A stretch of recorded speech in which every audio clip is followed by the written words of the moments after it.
अगर मैं तुमसे एक प्रश्न पूछूं कि तुम कौन हो, तो तुम बड़ी जल्दी बिना सोचे समझे मुझे अपना नाम बता दोगे कि मैं राम हूँ, कि मैं श्याम हूँ, मैं सीता हूँ, मैं गीता हूँ।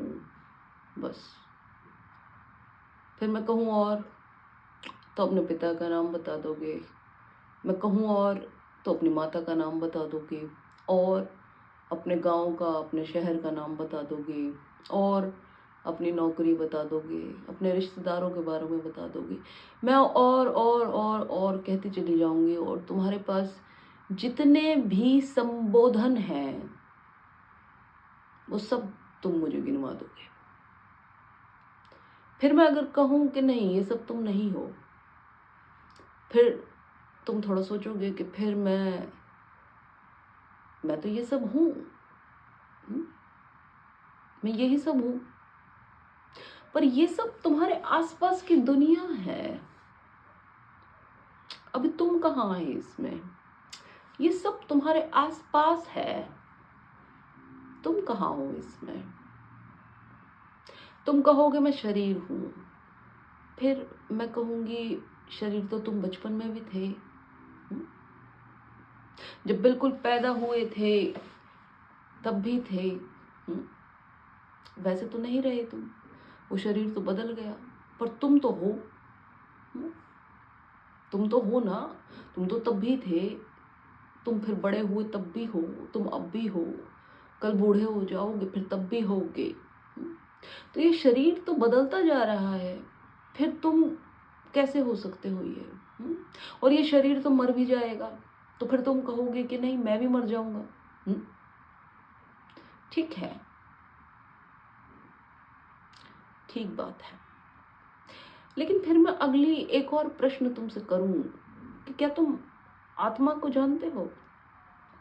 आत्मा होती है? तब तुम कहोगे हाँ होती है। तुम्हारी आत्मा है? तुम कहोगे हाँ है। तुमने आत्मा को देखा है? नहीं देखा है। तुम्हें आत्मा का पता है? हाँ पता है।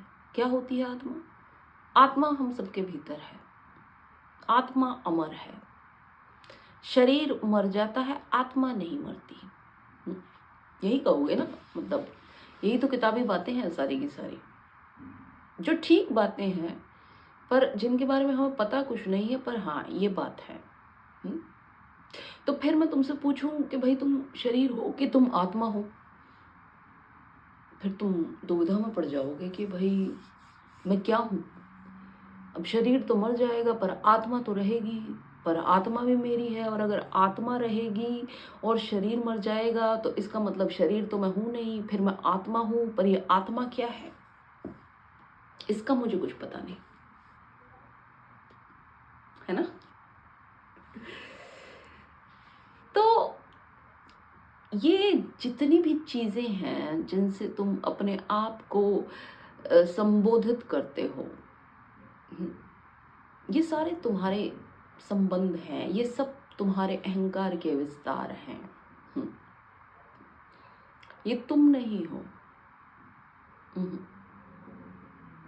ये जो भी चीजें हैं, जैसी भी चीजें हैं, जो भी एक्सपीरियंसेस हैं, तुम इनके दृष्टा हो। तुम इनको देखते हो, तुम जानते हो कि ये सब कुछ हो रहा है, ठीक है, और तुम तटस्थ हो, और तुम देख रहे हो इनको होते हुए, सदियों सदियों से देख रहे हो, कई जन्मों से देख रहे हो, आगे भी देखते रहोगे। यूं ही देखते रहते हो तुम, सुख को, दुख को, हंसने को, रोने को, काम को, क्रोध को, तुम देखते रहते हो, जो भी इस शरीर के क्रियाकलाप हैं, यही तुम हो। क्योंकि तुम ध्यान दो कि सारी की सारी बात में स्थगित चीज क्या है, जो ठहरी हुई चीज क्या है? वो तुम हो, और कौन है? कौन जानता है इन सब के बारे में? किसको पता है? बचपन आया गया, जवानी आएगी जाएगी, बुढ़ापा आएगा जाएगा, मौत आएगी जाएगी, लेकिन कौन कौन इनको जान रहा है, इन सब बातों को? ये सब चीजें चलती चली जा रही हैं, चलती चली जा रही हैं। अगर तुम वही होते तो वहीं रुक जाती ना सारी चीज। वहीं रुक जाती सारी की सारी चीज। पर प्राण का संचार तो चल रहा है,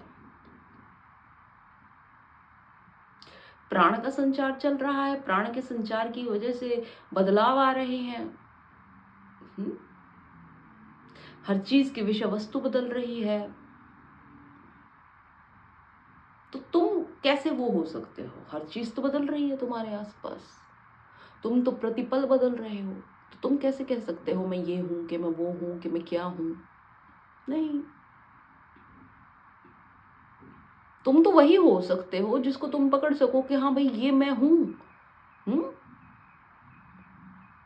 वो बिंदु तुम हो सकते हो। वो बिंदु साक्षी है, वो बिंदु तुम्हारी आत्मा है, वो बिंदु तुम्हारे भीतर बैठा तुम्हारा दृष्टा है, जो देख रहा है सब कुछ ही होते हुए। ठीक है, थोड़े से साधारण शब्दों में अगर बात करें तो किसी भी एक्सपीरियंस का विभाजन हम 3 भाग में करते हैं आमतौर पर। ठीक है, ज्ञाता, ज्ञेय और ज्ञान। ज्ञाता वो जो जानने वाला है, ज्ञेय वो जिसको जाना जाएगा, और ज्ञान जो इन दोनों के बीच का पुल है, इन दोनों के बीच का सेतु है। ठीक है, कोई भी एक्सपीरियंस हो मोटे तौर पे ऐसे ही उसको विभाजित करोगे। मान लो तुम्हें भूख लगी है, तो तुम्हें भूख लगी है, खाना है, और दोनों के बीच का संबंध भूख हो गया। ठीक है, ठीक।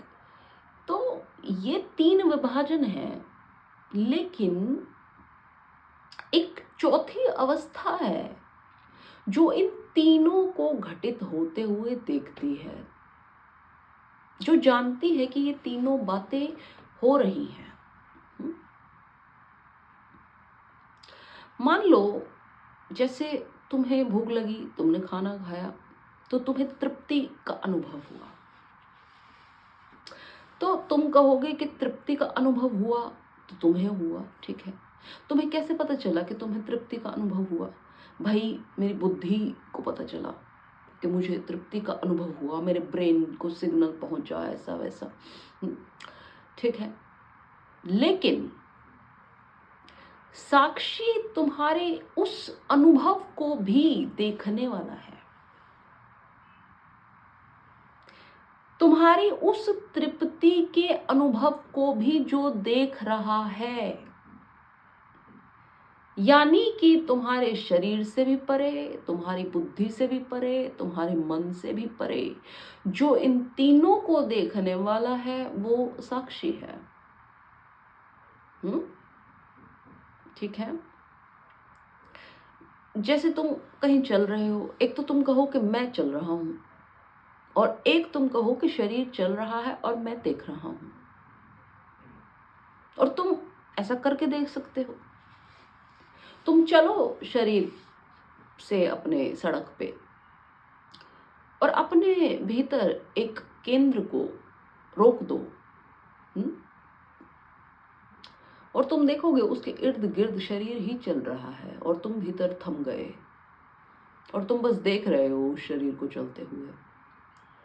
तुम खाना खा रहे हो, ऐसा ही करो, अपने भीतर के केंद्र पर केंद्रित हो जाओ और शरीर को खाना खाने दो। ठीक है, तुम देखोगे कि तुम तो ठहर गए, शरीर भोजन कर रहा है, शरीर को तृप्ति मिल रही है। शरीर को खाने में मिर्च लग रही है, शरीर को नमक ज्यादा लग रहा है, शरीर को प्यास लग रही है। तुम देख रहे हो, बस तुम देख रहे हो जो भी हो रहा है। तुम्हारे हाथ में चोट लग गई, तुम एक तो कहोगे कि मेरे हाथ में चोट लग गई।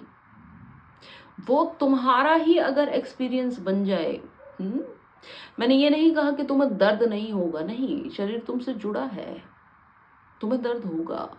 लेकिन अब ये जो शरीर से जुड़ा हुआ एक्सपीरियंस है, इस हाथ पर चोट लगने का, उसका तुमसे जुड़ाव नहीं रहेगा। तुम कहोगे शरीर को चोट लगी है, शरीर को दर्द हो रहा है, मैं देख रहा हूं। उसमें तुम इन्वॉल्व नहीं हो। पर मैं ये सारी बातें सिर्फ दुख के ही संदर्भ में नहीं कह रही हूँ, मैं हर संदर्भ में कह रही हूँ। मान लो अगर तुम खुश भी हो तो तुम ये कहोगे कि भाई मेरा शरीर खुश है, मेरा मन खुश है, मैं देख रहा हूँ। बल्कि मुझे मेरा नहीं कहना चाहिए, शरीर खुश है, मन खुश है, मैं देख रहा हूँ। कुछ भी है, तुम उसके देखने वाले हो, तुम सिर्फ उसके साक्षी हो। साक्षी को अंग्रेजी में क्या कहते हैं? विटनेस। कि ये चीजें घटित हो रही हैं, ये मेरे आगे घटित हो रही हैं, मैं इनका साक्षी हूं, मैं जानता हूं कि ऐसा हुआ है या ऐसा हो रहा है या ऐसा होगा। ठीक है, बस वही हो तुम, वही हो तुम। ठीक है, क्योंकि तुम पूरी बात का क्रक्स अगर निकालोगे तो तुम पाओगे कि जो जड़ है वो जड़ तो हिलती ही नहीं, वो जड़ तो वैसी की वैसी ही रहती है, उस जड़ को कोई फर्क नहीं पड़ता। उसके आसपास की चीजें, उसके आसपास की अवस्थाएं, उसके आसपास के लोग, दुनिया, सर्कमस्टेंसेस, एक्सपीरियंसेस, देश काल, घड़ी, अवस्थाएं सब बदल जाती हैं, पर वो जो चीज भीतर है, वो जो साक्षी है, वो यूं ही रहता है, तटस्थ। उसे कोई फर्क नहीं पड़ता।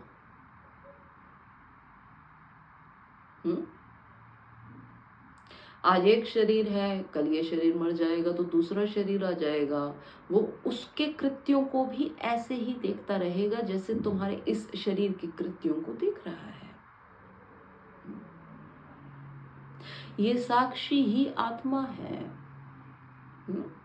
जो सदैव है, जिसको हम कहते हैं कि आत्मा अमर है, यही चेतना है। यही चेतना को जो तुम कर्ता होने से जोड़ देते हो, कि ये किया कि वो किया, अलग अलग चीजों से जोड़ देते हो, अपने काम, क्रोध, लोभ वगैरह वगैरह चीजों से जोड़ देते हो, तो अहंकार निर्मित हो जाता है, ईगो निर्मित हो जाता है। ठीक है, और यही चेतना जब अलग हो जाती है तुम्हारे बाकी सांसारिक कृत्यों से, तो परम तत्व उपलब्ध हो जाता है। बस फिर ये एक ऊर्जा है जो तुम्हारे भीतर से बहती रहती है। तुम्हारा शरीर इसके द्वारा संचालित होता रहता है। ठीक है, जब तुम अपने आप को इस भाव में जान लेते हो तो तुम्हें समझ आता है कि सब कुछ जैसा था वैसा ही है और वैसा ही रहेगा। कुछ बदलाव नहीं आया है, ना आएगा, ना आया था। पर किसमें? इस साक्षी में। तुम्हारे शरीर के और संसारिक जीवन के बारे में बात नहीं हो रही है, उसमें तो बदलाव आएगा। पर अगर तुम अपने साक्षित्व में आ जाते हो तो तुम्हें पता चलता है कि तुम्हारे होने में, तुम्हारे अस्तित्व में कोई बदलाव नहीं है। तुम वही के वही हो, जैसे थे वैसे ही हो। अब एक बात है, अगर तुम ये बोलो कि मैं बाकी दुनिया के प्रति तो साक्षी हो गया, अपने प्रति नहीं हो पाता, तो तुम साक्षी हुए ही नहीं। माने कि दूसरे के सुख दुख के प्रति तो तुम तटस्थ हो गए। तुम उन्हें समझाने लग जाओ कि नहीं, सुख दुख कुछ नहीं, मन बुद्धि कुछ नहीं, शरीर कुछ नहीं। उनको तो तुम दो ऐसे ऐसे ज्ञान, और अपने बारे में तुम्हारा ऐसा कोई विचार नहीं है। अपने बारे में तुम्हारा शरीर भी निर्मित हो जाता है, मन भी निर्मित हो जाता है, बुद्धि भी आ जाती है। ठीक है, तो फिर इसका मतलब तुम साक्षी नहीं हो। क्योंकि साक्षी अगर तुम्हारे अंदर एक बार भाव जग जाता है या उसके प्रति तुम्हें बोध हो जाता है, तो फिर वो हर चीज में रहेगा, हर बात में रहेगा, हर बात में रहेगा। उसमें तुम ऐसे डाइवर्जन नहीं कर सकते हो कि मैं इसको रखूं कि उसको रखूं, सुख को रखूं कि दुख को रखूं कि आनंद को रखूं, काम को रखूं कि क्रोध को रखूं कि शोक को रखूं कि लोभ को रखूं। नहीं, वो सब में रहेगा। वो काम को भी देखेगा, वो तुम्हारे हंसने को भी देखेगा, रोने को भी देखेगा, सुख को भी देखेगा, दुख को भी देखेगा, तुम्हारे हर कृत्य को वो देखता जाएगा। समझ रहे हो मेरी बात? जो भी तुम करोगे वो सब कुछ बस देखेगा उसको, तटस्थ। ठीक है।